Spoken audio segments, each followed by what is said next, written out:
राधे राधे, जय श्री कृष्णा दोस्तों। आप सभी को निर्जला एकादशी की ढेरों शुभकामनाएं। आप सभी का व्रत बिना किसी बाधा के पूरा हो। भगवान लक्ष्मी और भगवान विष्णु आप सभी की मनोकामनाएं पूरी करें। आपको आपकी एकादशी का पूरा फल मिले। इसी शुभकामना को ध्यान में रखते हुए आइए आज हम निर्जला एकादशी की प्रमुख प्रमुख व्रत कथाएं सुनते हैं। एक बार आप भी मेरे साथ प्रेम से बोलिए, विष्णु भगवान की जय, एकादशी माता की जय, तुलसी माता की जय। आइए निर्जला एकादशी की मुख्य कथा का श्रवण करते हैं। एक बार की बात है, अर्जुन और भगवान श्री कृष्ण धर्म पर चर्चा कर रहे थे। भगवान कृष्ण अर्जुन से एकादशी का महात्म सुना रहे थे। तब अर्जुन ने पूछा कि हे भगवान, ज्येष्ठ मास के शुक्ल पक्ष की एकादशी का क्या नाम है? इस एकादशी के व्रत का क्या विधान है और इस व्रत को करने से किस फल की प्राप्ति होती है? इस व्रत में भगवान के कौन से स्वरूप की पूजा करनी चाहिए? यह सारा महात्म्य आप मुझसे विस्तार से कहिए, मेरी सुनने की बड़ी इच्छा है। तब भगवान कृष्ण अर्जुन से बोले कि हे अर्जुन, तुमने बहुत अच्छा प्रश्न किया है। इससे मानव मात्र का कल्याण होगा। ज्येष्ठ मास के शुक्ल पक्ष की एकादशी को निर्जला एकादशी के नाम से जाना जाता है। इस दिन पूरी तरह से निर्जला रहकर उपवास रखा जाता है। एक समय भीमसेन ने भी वेद व्यास जी से पूछा था कि मेरे परम पूजनीय विद्वान पितामह जी, कृपा करके आप मेरी एक प्रार्थना को ध्यान से सुनिए। मेरे बड़े भाई धर्मराज युधिष्ठिर, माता कुंती, धनुर्धारी अर्जुन, नकुल, सहदेव और द्रौपदी, ये सभी लोग एकादशी के दिन अन्न नहीं खाते और मुझे भी एकादशी का उपवास करने को कहते हैं। भ्राता युधिष्ठिर तो विशेष जोर देकर कहते हैं कि हे भीम, तुम भी एकादशी के दिन अन्न मत खाया करो। तब मैं उनसे कहता हूँ कि हे भ्राताश्री, हमारे शास्त्रों में एकादशी व्रत का निर्देश है और यह बड़ा ही उत्तम अनुष्ठान है। यह मैं जानता हूँ, किंतु मैं भूखा नहीं रह सकता, इसलिए मैं उपवास करने में असमर्थ हूँ। मैं दान खूब कर सकता हूँ, एकादशी के दिन भगवान केशव की पूजा भी कर सकता हूँ, किंतु उपवास मेरे से नहीं होगा। मैं बड़ा ही असमर्थ हूँ। मैं सब कुछ कर सकता हूँ पर भूखा नहीं रह सकता। यदि आप दान देने को कहेंगे तो मैं दिल खोलकर यथाशक्ति दान कर सकता हूँ। पूजा के लिए कहेंगे तो मैं दिन भर अंगूठे के ऊपर खड़े रहकर भगवान केशव की पूजा भी कर सकता हूँ, परंतु मैं उपवास नहीं रख सकता। अब आप कृपा करके बताइए कि उपवास किए बिना एकादशी के व्रत का फल किस प्रकार मिल सकता है। भीमसेन की बातें सुनकर श्री वेद व्यास जी बोले कि हे पुत्र भीम, यदि तुम स्वर्ग को अच्छा और नरक को बुरा मानते हो और स्वर्ग में जाने की इच्छा रखते हो, तो तुम्हें मैंने की दोनों पक्ष की एकादशी का उपवास रखना चाहिए। यह सुनकर भीमसेन कांपने लगा और बोला कि हे मुनिवर, साल में भगवान की 24 एकादशी आती है। मैं तो एक क्षण भी भूखा नहीं रह सकता। आप मुझे बताइए कि मैं ऐसा क्या करूं? मेरी मजबूरी है। मेरे पेट में वक्र नामक अग्नि जलती रहती है, जो कि बहुत सारा भोजन खाने पर ही शांत होती है। अतः आप कोई ऐसा व्रत का विधान बताएं जिससे मैं सहज ही उसका पालन कर सकूं, जिससे अपने इस जन्म और अगले जन्म को सुधार सकूं। तब भगवान श्री वेद व्यास जी भीम से कहने लगे कि हे पुत्र, तुमने मेरे से मानव और वैदिक धर्म की बातें पूछी है। अभी तो फिर भी लोग बड़े बड़े धर्म कर्म कर रहे हैं, किंतु कलयुग में उन धर्मों को पालन करने की सामर्थ्य सबके पास नहीं होगी। इसलिए थोड़े से कष्ट को सहन करके सरल विधि में महान फल मिल जाए, ऐसा विधान मुझसे तुम सुनो। वृक्ष और मिथुन राशि में सूर्य के होने पर ज्येष्ठ महीने के शुक्ल पक्ष में जो एकादशी तिथि आती है, उसे निर्जला एकादशी कहते हैं। उस दिन निर्जला रहकर व्रत करना चाहिए। उस दिन अन्न आदि की तो बात क्या, पानी भी नहीं पिया जाता। हाँ, पानी से आचमन किया जा सकता है, परंतु आचमन का पानी भी इतना कम होना चाहिए जिसमें एक मासा सोना या एक सरसों के दाने के बराबर मोती उस जल में किसी प्रकार डूब जाए। एकादशी के दूसरे दिन द्वादशी को प्रातःकाल स्नान आदि करने के बाद स्वर्ण और जल का दान करना चाहिए। यह करके व्रत खोलने के बाद पारण करने के समय ब्राह्मणों के साथ अपने परिवार के साथ अन्न आदि ग्रहण करके अपने व्रत को विश्राम देना चाहिए। इस विधि से व्रत करने पर जिस पुण्य की प्राप्ति होती है वह तुम अब मुझसे सुनो।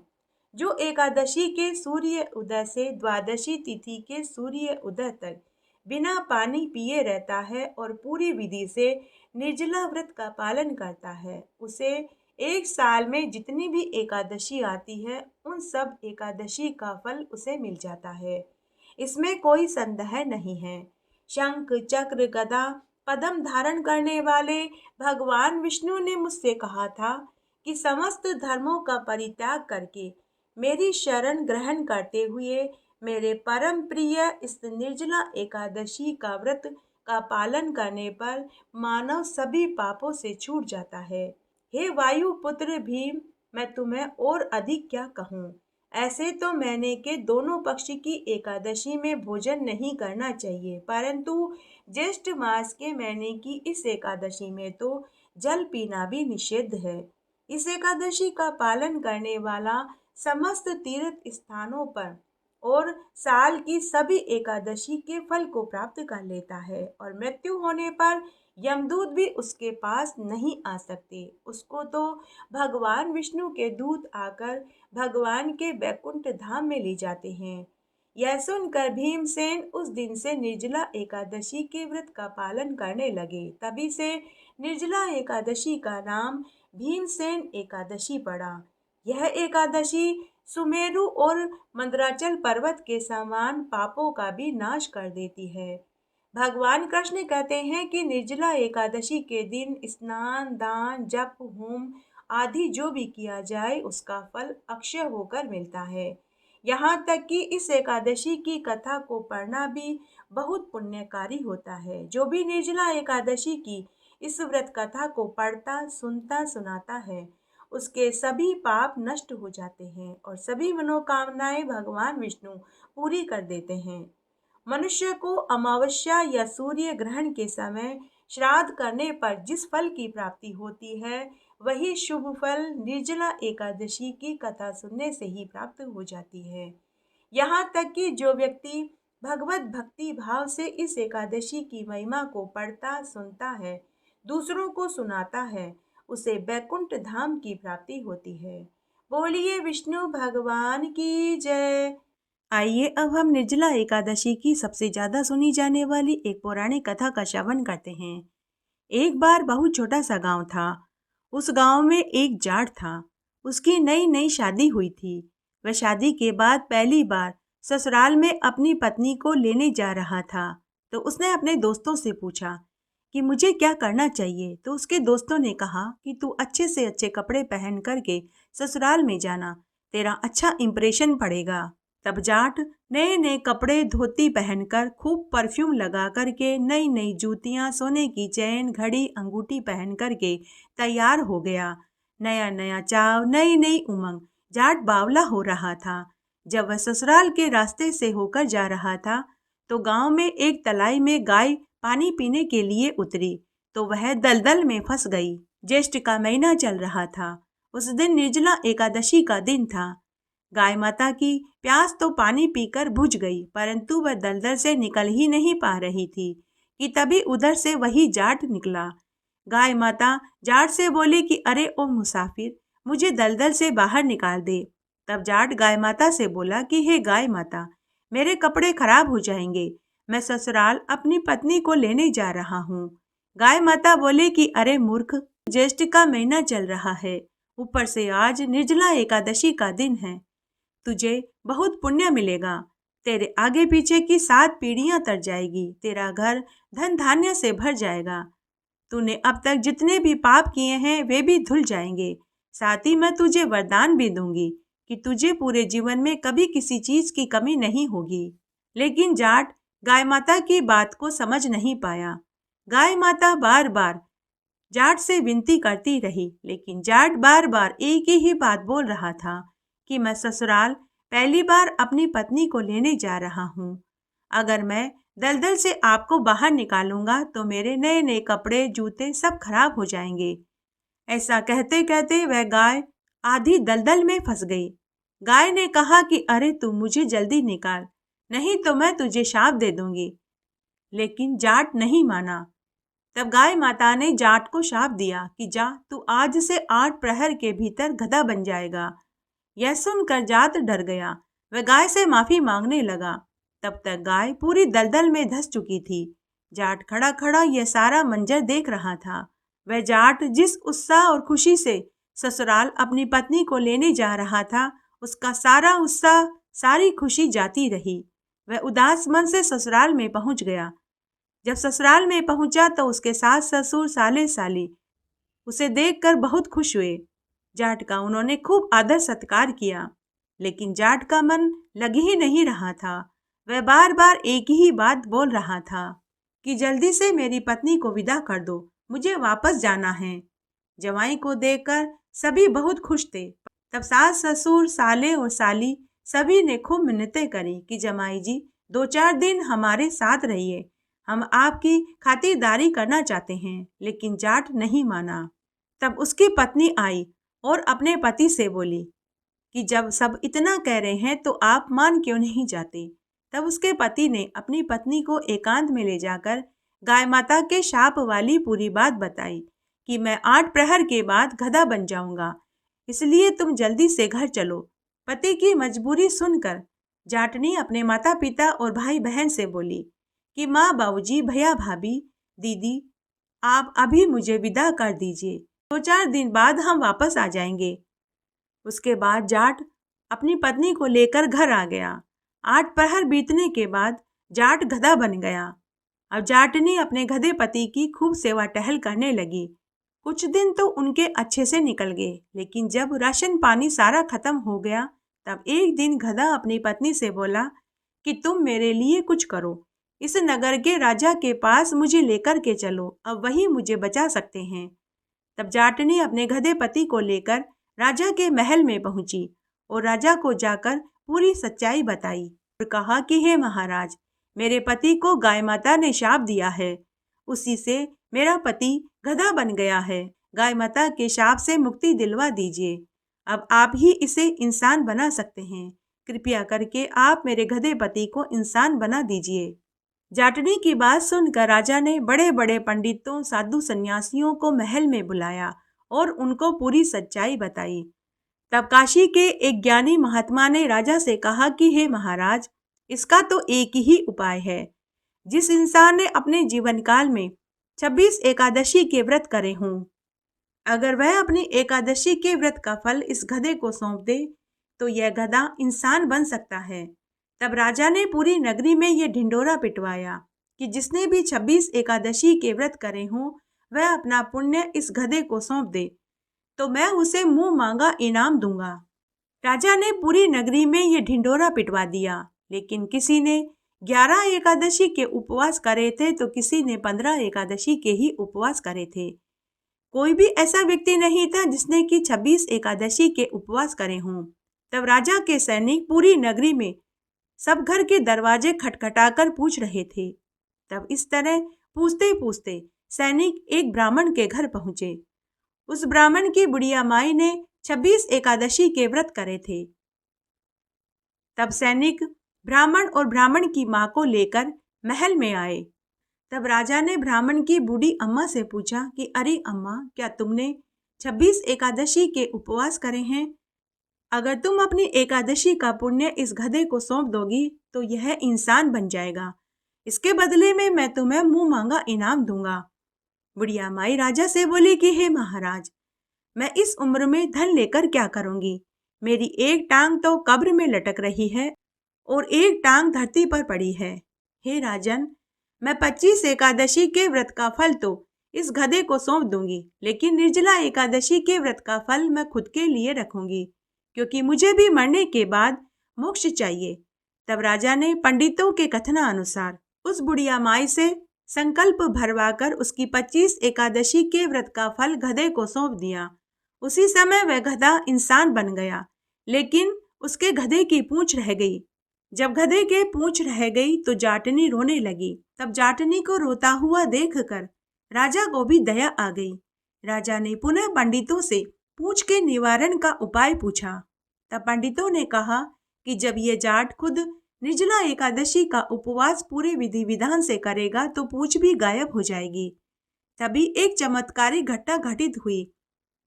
ब्राह्मण की बूढ़ी अम्मा ने देह त्याग दी और दिव्य देह धारण करके अलौकिक और कीमती आभूषणों से सुसज्जित हो गई। तभी एक पुष्पक विमान देवदूत लेकर आए।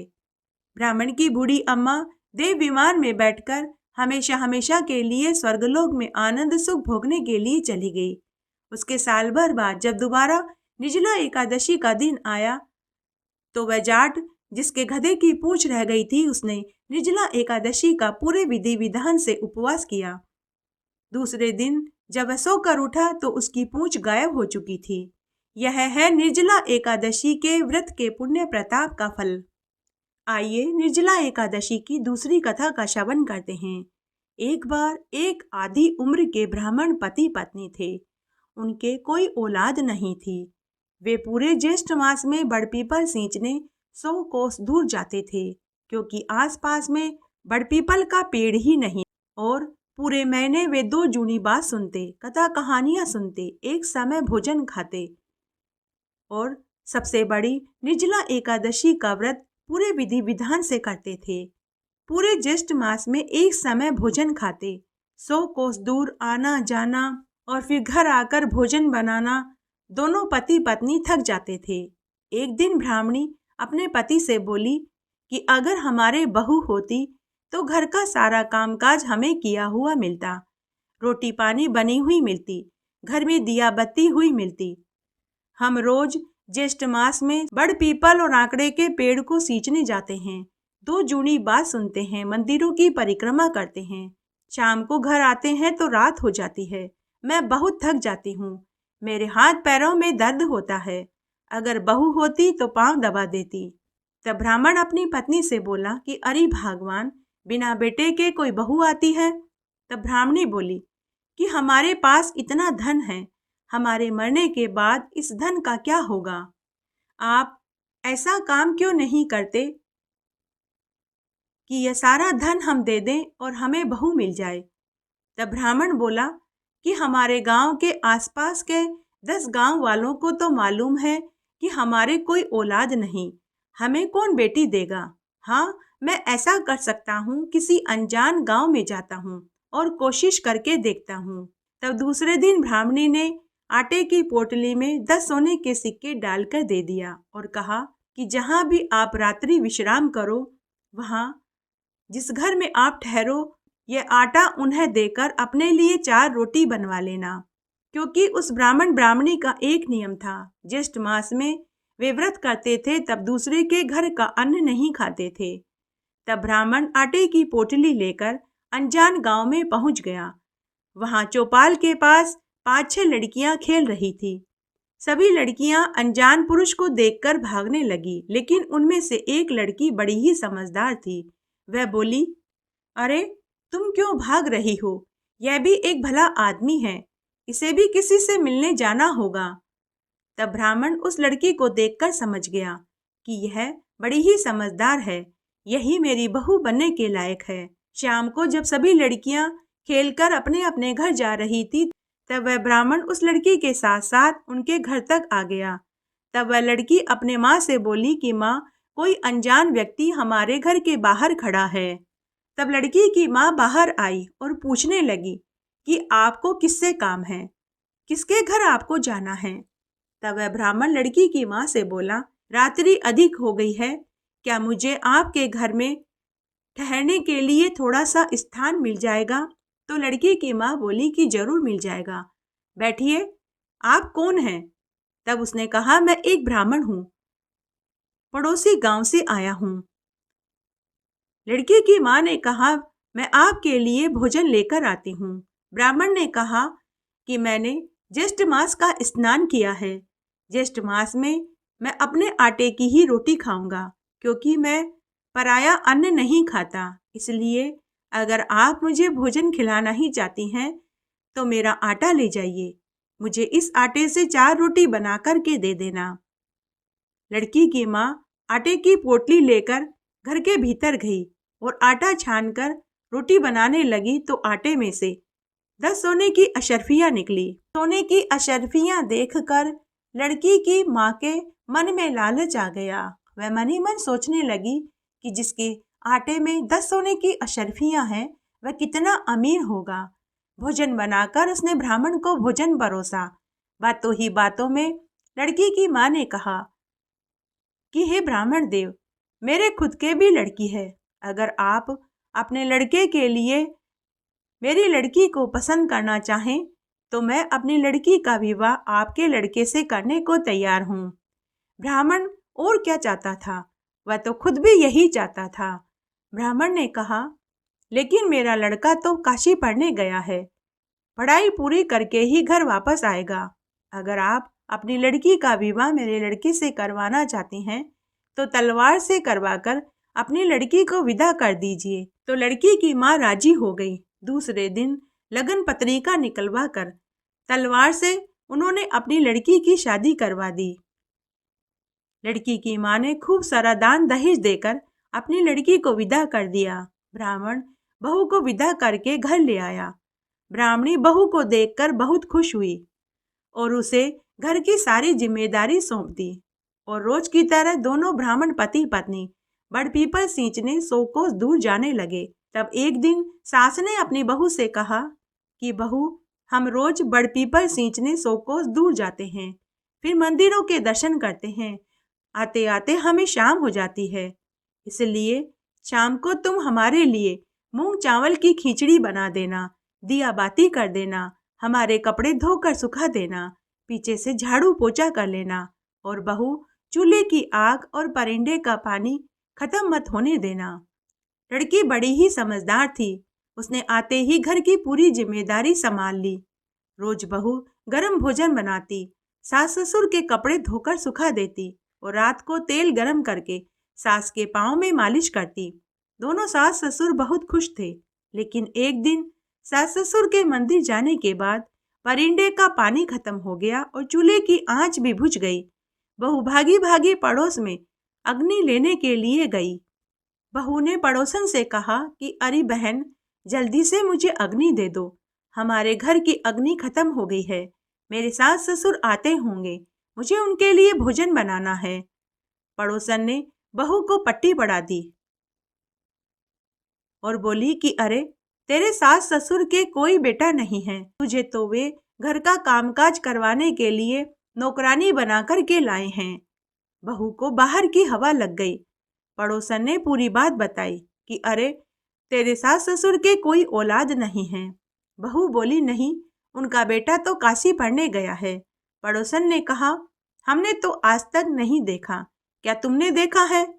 बहू बोली, नहीं, मैं कैसे देख सकती हूँ। तब पड़ोसन ने उसे सीख दे दी। तब बहू ने कहा कि अब मुझे क्या करना चाहिए। पड़ोसन ने कहा कि जैसा मैं कहूँ तुम वैसा ही करना। तुम संध्या के समय दिया बाती मत करना, अलूना भोजन बनाकर के रख देना, खिचड़ी में नमक मत डालना, खिचड़ी में से कंकर मत निकालना, घर की चाबी भी मांग लेना, सास ससुर के कपड़े मत धोना, झाड़ू पोछा मत करना। तब बहू पड़ोसन की सिखाई सीख में आ गई। उसी शाम को जब सास ससुर घर आए तो उन्हें घर में अंधेरा दिखाई दिया। सास ससुर से बोली कि आज घर में अंधेरा क्यों है? तो उन्हें कुछ अंदेशा हुआ। सास ने घर में आते ही बहू से पूछा कि बहू, आज घर में अंधेरा क्यों है? तो बहू बोली कि सासू जी, आपको तो एक दिन अंधेरे से ही डर लग रहा है, मेरा तो पूरा जीवन आपने अंधकार में डाल दिया है। सास ससुर बहू की बात सुनकर चुप हो गए। भोजन खाने बैठे तो भोजन अलूना था, खिचड़ी में से कंकड़ निकल रहे थे। तब सास ससुर फिर से बोले कि बहू, आज तुमने खाने में नमक नहीं डाला और खिचड़ी में भी कंकर आ रहे हैं। तो बहू बोली कि एक दिन अगर अलूना खाना खा लोगे तो कुछ नहीं बिगड़ेगा। आप दोनों ने तो मेरा पूरा जीवन अलूना कर दिया है। सास ससुर बहू की बात सुनकर चुप हो गए, चुपचाप भोजन खाकर सोने चले गए।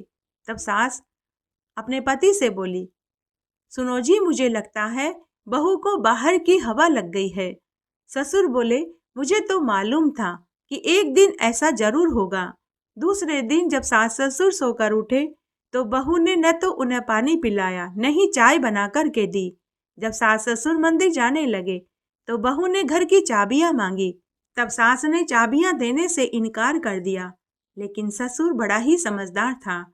ससुर ने अपनी पत्नी से कहा कि अरे भगवान, यह घर आज भी हमारी बहू का है और हमारे जाने के बाद भी हमारी बहू का ही है। तो जो चीज हम इसे कल देते तुम आज ही क्यों नहीं दे देती। ससुर के समझाने पर सास मान गई। सास ने घर की चाबियां अपनी बहू को दे दी और कहा कि बेटी, हमारे रहते भी यह तेरा है और हमारे मरने के बाद भी यह तेरा ही है। कल जो चीज हम तुझे देते तो तुम आज ही संभाल लो। चाबी देकर सास ससुर मंदिर चले गए। उस दिन निर्जला एकादशी का दिन था। सास ससुर ने उपवास रखा। 100 कोस दूर बड़ पीपल आकड़े के पेड़ को सींचने गए। 2 जूनी बात सुनी। पीछे से बहू ने सभी कमरों के ताले एक एक करके खोले तो उसने देखा किसी कमरे में गेहूं भरे थे, किसी में कपड़े, किसी में अनाज तो किसी में रजाई गद्दे भरे थे। जब उसने 7वां कमरा खोल कर के देखा तो वह आश्चर्य में पड़ गई। वहां तुलसी का बिड़ला, बड़ पीपल का पेड़ और एक झरना बह रहा था। पवित्र नदी बह रही थी। पंगत लगाकर एक बहुत सुंदर युवक तुलसी की माला फेर रहा था और राम राम राम बोल रहा था। बहू बोली, तुम कौन हो? युवक बोला, मैं तुम्हारा पति। बहू बोली, तुम तो काशी पढ़ने गए थे, तुम कब आए? तो सुंदर युवक बोला, मैं कल ही आया हूँ। बहू बोली, चलो बाहर, तुम्हारे माता पिता तुमसे मिलेंगे तो बहुत खुश होंगे। लेकिन युवक बोला, नहीं, जब मेरे माता पिता मुझे लेने आएंगे तब मैं बाहर आऊंगा। यह सुनकर बहू खुश हो गई। उसने वापस सब कमरों के ताले लगा दिए। फिर उसने 16 श्रृंगार किए, मेहंदी लगाई, लाल लाल जोड़े के कपड़े पहने। शाम को सास ससुर के लिए उपवास का भोजन बनाया। राजगिरी के आटे की पुड़िया बनाई, साबूदाने की खीर बनाई, सिंगाड़े के आटे का हलवा बनाया, सेंधा नमक डालकर आलू की सब्जी बनाई। पूरे घर में दिए जला दिए। शाम को थके मांदे सास ससुर घर आए तो बहू ने उनकी खूब आव भगत करी, उनके पैर धुलवाए, उन्हें चौकी पर बैठा करके उनके लिए भोजन परोसा। सास ससुर मन ही मन सोचने लगे कि बहू तो घर की चाबी पाकर ही खुश हो गई, चलो कोई बात नहीं, हमें और क्या चाहिए। रात को जब सास ससुर सोने चले गए तो बहू ने तेल गरम करके सासू माँ के पैरों में मालिश करी। जब सास ससुर सो गए तो बहू भी सोने चली गई। दूसरे दिन सास ससुर के उठने से पहले ही बहू ने उनके लिए गरम गरम दूध, काजू बादाम डाल करके उनको पीने के लिए दिया। सास ससुर नहा धोकर जब मंदिर दर्शन करने के लिए जाने लगे तो बहू ने कहा कि माँ बाबूजी, आप 100 कोस दूर बड़ पीपल और आकड़े के पेड़ को सींचने जाते हो, जबकि हमारे घर में ही मंदिर है, पीपल देवता है, बड़ देवता है, तुलसी जी का बिड़ला है, शिव मंदिर है, राधा दामोदर जी का मंदिर है, लक्ष्मी नारायण जी का मंदिर है, साथ ही आपका बेटा भी वहीं तुलसी माला फेर रहे हैं। यह सुनकर सास ससुर चौंक गए। बहू बोली कि जब मैंने आपके बेटे को कहा कि बाहर चलो तो वे बोले कि जब मेरे माता पिता मुझे लेने आएंगे तभी मैं बाहर आऊंगा। तब सास ससुर ने कहा कि कहाँ है हमारा बेटा, जल्दी से हमें हमारे बेटे से मिलवाओ। तब बहू एक एक कमरा खोलते हुए सास ससुर को लेकर गई। जब 7वें कमरे को खोला तो वहां पवित्र गंगा नदी बह रही थी, तुलसी का बिड़ला था, बड़ पीपल और आकड़े का पेड़ था, राधा दामोदर जी का, लक्ष्मी नारायण भगवान का और शिव मंदिर था। वहीं पर एक बहुत सुंदर युवक तुलसी माला फेर रहा था। ब्राह्मण दंपति ने पूछा कि बेटा तुम कौन हो? हमारे तो कोई औलाद ही नहीं थी। तब वह सुंदर युवक बोला कि मुझे तो निर्जला ग्यारस माता ने आपके लिए भेजा है। तब ब्राह्मण दंपति सुंदर युवक से बोले कि बेटा, ये गांव वाले क्या कहेंगे, अड़ोसी पड़ोसी नाते रिश्तेदार क्या कहेंगे। तब पूरे गांव के सामने बूढ़े ब्राह्मण दंपति को यह साबित करना था कि क्या सच में यह ब्राह्मणी का पुत्र है। तब एक ज्ञानी पंडित जी को बुलवाया गया।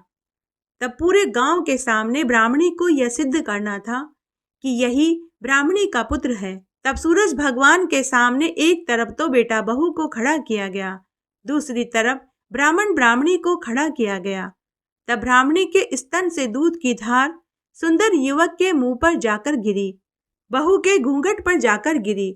उसी समय उनका गठबंधन हो गया और सत्य की जीत हुई।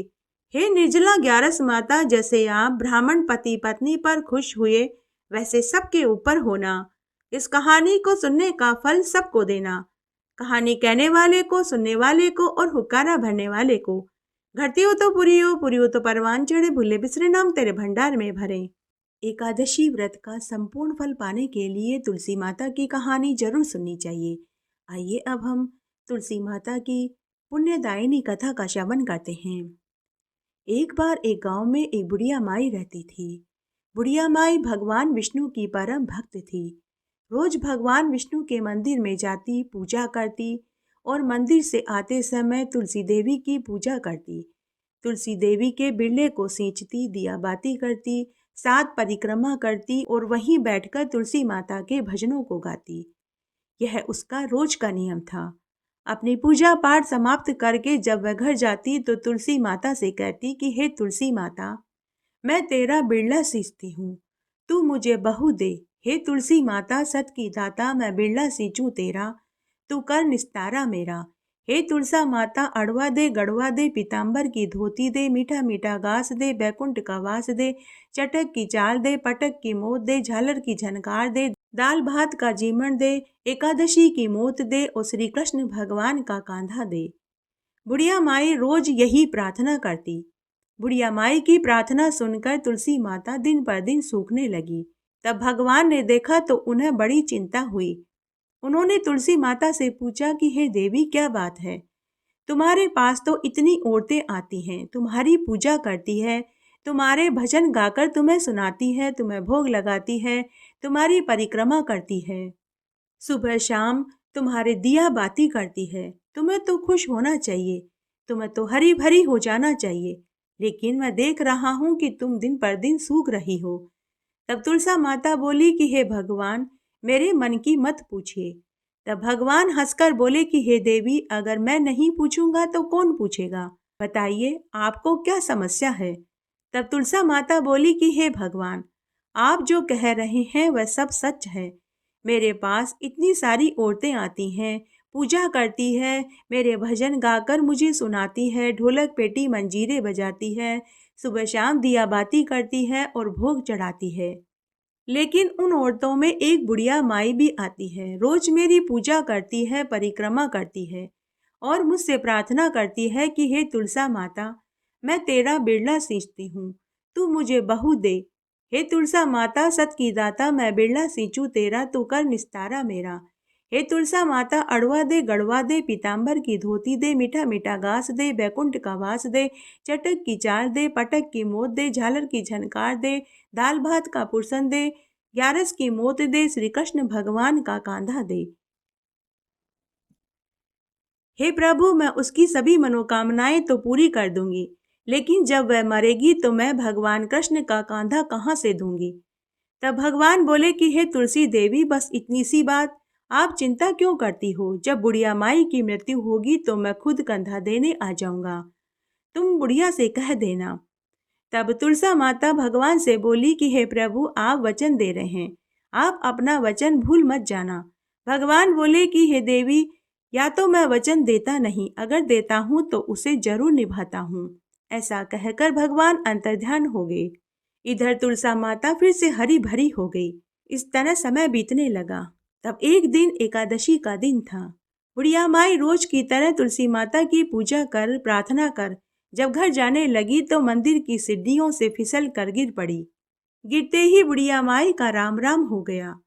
वहां खड़े सभी लोग बुढ़िया माई को उठाने लगे, लेकिन वह दुबली पतली सी दिखाई देने वाली बुढ़िया माई इतनी भारी हो गई कि लोगों के उठाने से भी नहीं उठी।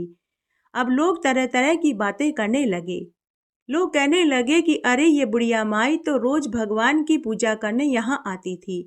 विष्णु भगवान की पूजा करती थी, तुलसी जी की पूजा करती थी, लेकिन लगता है यह बड़ी भारी पापिन थी, इसीलिए इसके पाप नहीं धुले, इसीलिए यह इतनी भारी हो गई है। इस तरह लोग बुढ़िया माई के बारे में बुराइयां करने लगे। जब तुलसा माता ने सुना तो उन्हें बड़ा दुख हुआ। तुलसा माता ने सोचा कि यह बुढ़िया माई तो बड़े नेक दिल की महिला थी। लोग न जाने इसके बारे में क्यों उल्टी सीधी बातें कर रहे हैं। लोगों की बातों को सुनकर तुलसा माता को बहुत दुख हुआ। उन्होंने भगवान कृष्ण को याद किया कि हे प्रभु, आपका वचन पूरा करने का समय आ गया है। अब तुलसा माता बुलाए और भगवान कृष्ण न आए, ऐसा कभी हो सकता है? भगवान कृष्ण तुरंत बूढ़े ब्राह्मण का वेश धारण करके वहां आ गए। भगवान को आया हुआ देखकर तुलसा माता ने भी एक बूढ़ी ब्राह्मणी का वेश बना लिया। बूढ़े ब्राह्मण वेश में भगवान श्री कृष्ण ने लोगों से पूछा कि क्या बात है, इतनी भीड़ यहाँ क्यों लग रही है? लोगों ने कहा कि यह बुढ़िया माई मर गई है, बहुत पापिन थी, इसलिए यह भारी हो गई है, किसी के भी उठाने से नहीं उठ रही। अभी हमने गांव में से एक पंडित को बुलाया है, वह पंडित आएगा और जो कुछ भी कहेगा हम वही करेंगे। तब ब्राह्मण वेश में भगवान लोगों से बोले कि अरे भाइयों, थोड़ी बहुत पंडिताई तो मुझे भी आती है, जरा मैं देखूं कि यह बुढ़िया माई इतनी भारी कैसे हो गई। तब बूढ़े ब्राह्मण वेश में भगवान कृष्ण बुढ़िया माई के पास गए और जाकर बुढ़िया माई के कान में बोले कि अरे बुढ़िया माई, तू अपने मन की निकाल ले, अड़वा ले, गड़वा ले, पीताम्बर की धोती ले, मीठा मीठा घास ले, बैकुंठ का वास ले, चटक की चाल ले, पटक की मोत ले, झालर की झनकार ले, दाल भात का पुरसन ले, एकादशी की मोत ले, श्री कृष्ण भगवान का कांधा ले। ऐसे कहते ही बुढ़िया माई फूलों से भी हल्की हो गई। तब भगवान कृष्ण ने बुढ़िया माई को कंधा दिया। हे तुलसा माता, जैसे आपने बुढ़िया माई की सभी मनोकामनाएं पूरी करी, उसे मुक्ति दिलाई, वैसे सबको दिलाना, कहानी कहने वाले को, सुनने वाले को और हुक्कारा भरने वाले को। लप्सी और तपसी की कहानी। सभी कथा कहानियों के साथ में लप्सी और तपसी की कथा नहीं सुनी जाती है तो व्रत का पूरा फल प्राप्त नहीं होता। आइए लप्सी और तपसी की कथा का श्रवण करते हैं। एक बार एक लप्सी और एक तपसी था। दोनों गहरे मित्र थे। तपसी तो सदा भगवान की सेवा पूजा करता और मंत्रों को बोलता और रोज तपस्या करता था, जबकि लप्सी को पूजा पाठ करना नहीं आता था, तो वह रोज सवा सेर की लापसी बनाता, भगवान को भोग लगाता, घंटी बजाता और चादर तान कर सो जाता। तब एक दिन दोनों दोस्तों में इस बात की लड़ाई छिड़ गई कि कौन भगवान का सच्चा भक्त है। तपसी ने कहा कि मैं भगवान का सच्चा भक्त हूँ, तो लप्सी कहने लगा कि नहीं, भगवान का सबसे बड़ा भक्त तो मैं हूँ। तब तपसी बोला कि तुम भगवान के सबसे बड़े भक्त कैसे हो सकते हो? न तो तुम्हें मंत्रों का जाप करना आता है, नहीं तुम्हें पूजा करनी आती है। मैं भगवान की रोज तपस्या करता हूँ, घंटों बैठकर भगवान के भजन गाता हूँ, घंटों बैठकर भगवान के मंत्रों का जाप करता हूँ, इसलिए भगवान का सच्चा भक्त तो मैं ही हूँ। तुम क्या करते हो? तुम तो सवा सेर की लापसी बनाकर भगवान को भोग लगाते हो और खुद जीव लेते हो और चादर तान कर सो जाते हो। इस तरह दोनों में लड़ाई छिड़ गई। उसी समय नारद मुनि मृत्युलोक का भ्रमण करते करते वहां पहुंचे। उन्होंने तपसी और लप्सी को आपस में लड़ते हुए देखा, तो उन्होंने उनसे उनके लड़ने का कारण पूछा। तब दोनों ने नारद मुनि को प्रणाम किया और अपनी अपनी समस्या बताई। दोनों ने कहा कि हे देवऋषि नारद जी, अब आप ही बताइए कि हम दोनों में से कौन भगवान का सच्चा भक्त है। तब तपसी बोला कि हे देवऋषि नारद जी, मैं घंटों बैठकर भगवान की पूजा करता हूँ, मंत्रों का जाप करता हूँ और भगवान की तपस्या करता हूँ। तब लप्सी बोला कि हे देवऋषि नारद जी, मैं भगवान की पूजा पाठ करने की विधि नहीं जानता, नहीं मुझे मंत्र बोलने आते हैं, बस मैं तो इतना कर लेता हूँ कि सच्चे मन से भगवान की सेवा करता हूँ, सवा सेर की लापसी बना करके भगवान को भोग लगाता हूँ और भोग का प्रसाद वहां खड़े सभी लोगों को बांट देता हूँ और बच जाता है तो मैं खुद जीव लेता हूँ। मैं सबकी सेवा करता हूँ, मदद करता हूँ। मुझे लगता है कि प्राणी मात्र की सेवा करने वाला ही भगवान का सच्चा भक्त होता है। इसलिए मैं अपने आप को भगवान का सबसे बड़ा और सच्चा भक्त मानता हूँ। लप्सी और तपसी की बात सुनकर नारद मुनि कुछ देर सोच में पड़ गए। फिर उन्होंने कहा कि मैं तुम दोनों की लड़ाई का फैसला कल करूंगा। लप्सी और तपसी को नारद मुनि के ऊपर पूरा विश्वास था कि नारद मुनि जो फैसला करेंगे वह सत्य ही करेंगे।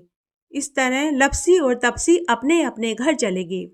दूसरे दिन जब तपसी सुबह सुबह नदी पर स्नान करने के लिए जाने लगा तो नारद मुनि ने उसके रास्ते में 1.25 करोड़ की अंगूठी गिरा दी।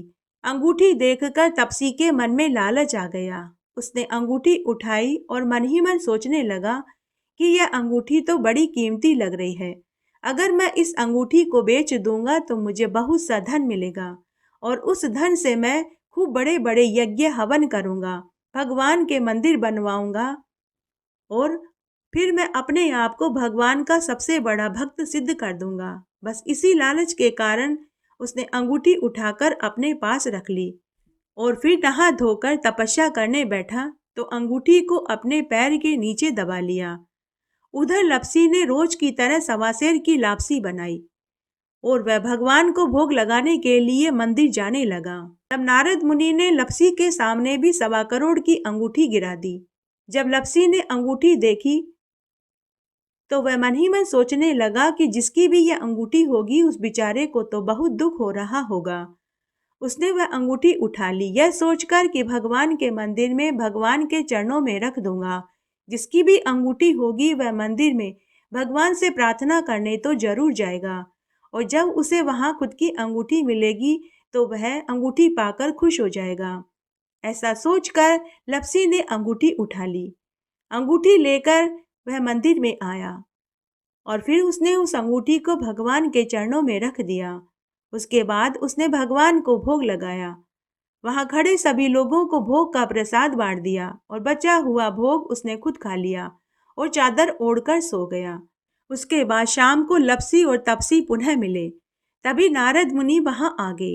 नारद मुनि को आया हुआ देखकर लप्सी और तपसी उनके पास गए और उन्हें प्रणाम करके पूछने लगे कि हे देवऋषि नारद जी, अब आप बताइए हम दोनों में से कौन सबसे बड़ा भगवान का सच्चा भक्त है।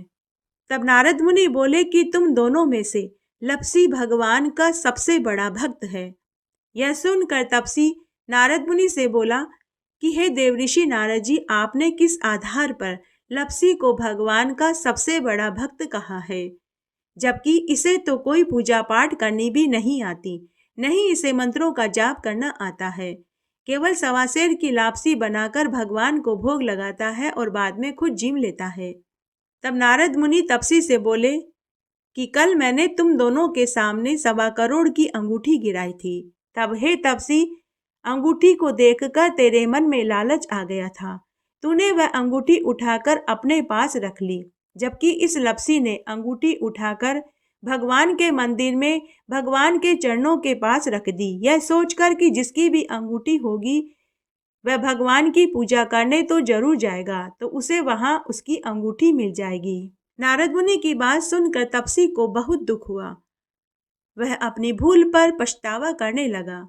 तब वह नारद मुनि के चरणों में गिर पड़ा और रोने लगा और कहने लगा कि हे देवऋषि नारद जी, मुझ पर कृपा करिए।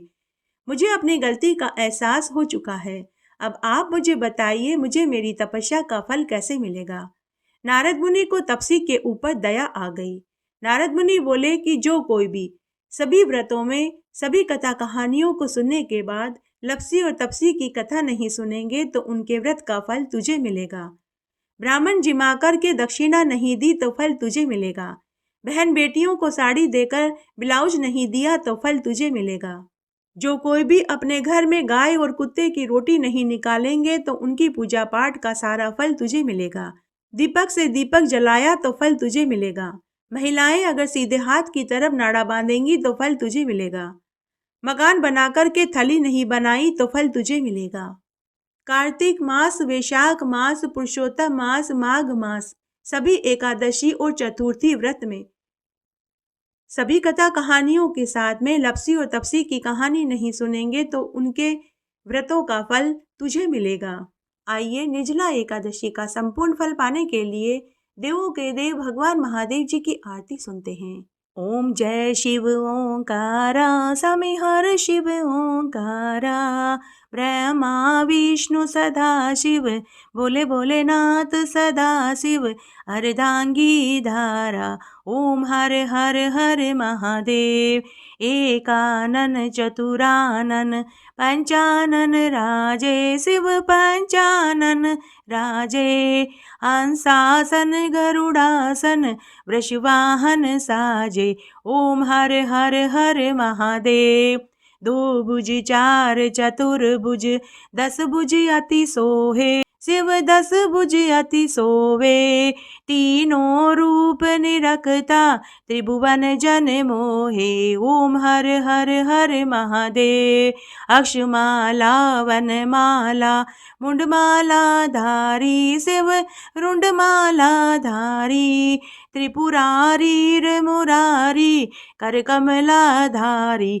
ओम हर हर हर महादेव, श्वेतांबर पीतांबर, बाधांबर अंगे शिव बाधांबर अंगे, सनकादिक ब्रह्मादिक भूतादिक संगे। ओम हर हर हर महादेव, करके मध्य कमंडल, चक्र त्रिशूल धरता शिव चक्र त्रिशूल धरता, सुख करता दुख हरता, जग पालन करता। ओम हर हर हर महादेव, लक्ष्मी वर सावित्री, पार्वती संगे शिव पार्वती संगे, अर्धांगी गायत्री, सिर सोहे गंगे। ओम हर हर हर महादेव, काशी में विश्वनाथ विराजे, नंदो ब्रह्मचारी शिव नंदो ब्रह्मचारी, नितुट दर्शन पाऊं नितुट भोग लगाऊं, महिमा अति भारी। ओम हर हर हर महादेव, ब्रह्मा विष्णु सदा शिव, जानत अविवेका शिव जानत अविवेका, प्रणवाक्षर के मध्य ये तीनों एका। ओम हर हर हर महादेव, त्रिगुण स्वामी जी की आरती, जो कोई जन गावे शिव जो कोई जन गावे, कहत शिवानंद स्वामी मन वांछित फल पावे।